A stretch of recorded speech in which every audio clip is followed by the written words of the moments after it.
សុំសុំគេប្រាប់ថាឈុំស្រឡាញ់នៅសុំសុំគេប្រាប់ថាគេមានអ្នកថ្មីខ្ញុំស្ដាប់ឮហើយទឹកភ្នែកខ្ញុំស្រង់ហូរដល់ដីព្រួងឮសំដីស្រីនឹកស្មានមិនដល់យើងអត់លុយយើងអត់លុយគេមិននៅក្បែរទេគេមានលុយគេលុយដែរទើបមានស្នេហ៍ជ្រឹងគេចោលបងមិនមែនថាអូនអត់ស្ទាវផងដេញអូនបនតអត់មានសឹងដៃជើងខ្នងកទើបស្រីល្អជ្រឹងគេចោលប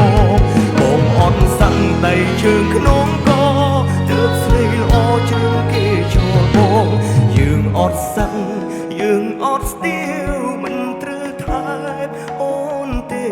អូនទៅរកថែបមាសមេពូកែដើរដាច់យំ